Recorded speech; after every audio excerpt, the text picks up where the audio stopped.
Okay, let's cross over now to the U.S. to speak with the Rise News' Judita da Silva for an update on preparations for the big event. Hello, da Silva.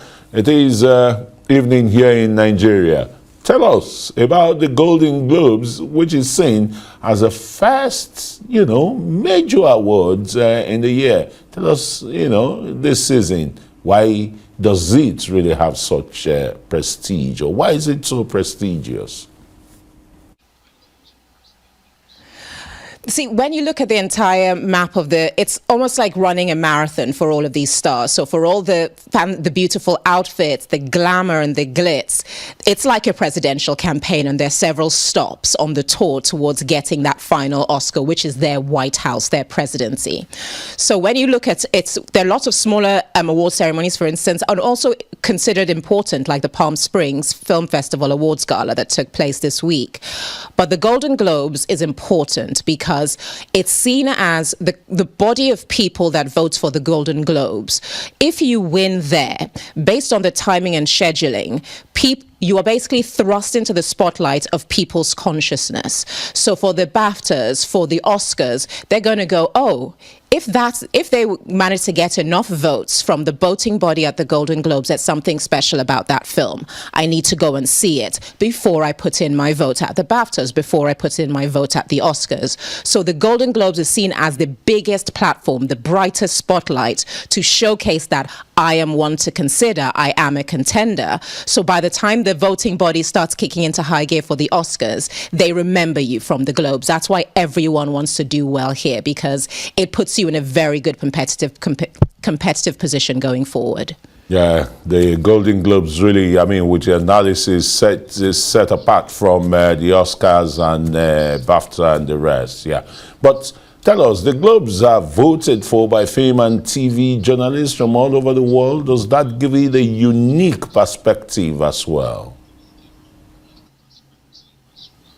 I think it does, because when you think about the craft that goes into making films, the people who truly analyze it, go into detail, care about the pain, the suffering, the artistry, the intelligence, the uniqueness of what it is to create that work, are people who've spent their entire lives studying it, writing about it, picking it apart, saying that this director is great because, that director is great because. When you think about the film Parasite, when Bong Joon-ho gave his award speech, he said that it's people like Quentin Tarantino who wrote about my film and said go and watch it and said go and do this, that made people know I was on the scene. So journalists and writers are those people who make them, if you're reading Deadline or This Day Style or This Day newspaper, and people are talking about films, it makes so many people think about them. So to now have awards being awarded by those people who really watched your film, when they say it's good, it really is good because they know what they're talking about. It means something. So that's why even though the Golden Globes is smaller, it has that kind of weight, because the rest of the industry respects that the people behind the scenes telling you these films are good know what they're talking about, so those films are good. Indeed. And has there been any particular film that has gotten everyone talking or have particular, favor within the industry? Judita?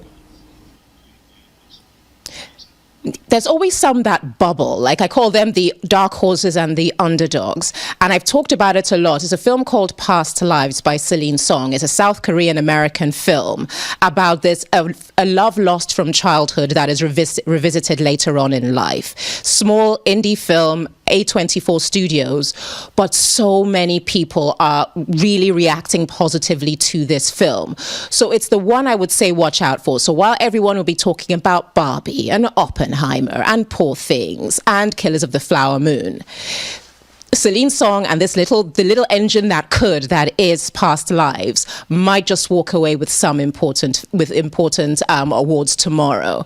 And also Anatomy of a Fall. Sandra Holler, this German actress, she was in the two films at Cannes Film Festival that got so much praise. Anatomy of a Fall was one of them, as well as The Zone of Interest, which is a Holocaust film. But the reason about Zone of Interest is it tells the story of the Holocaust from the perspective of the perpetrators, which was very important to the director to do it from that different perspective.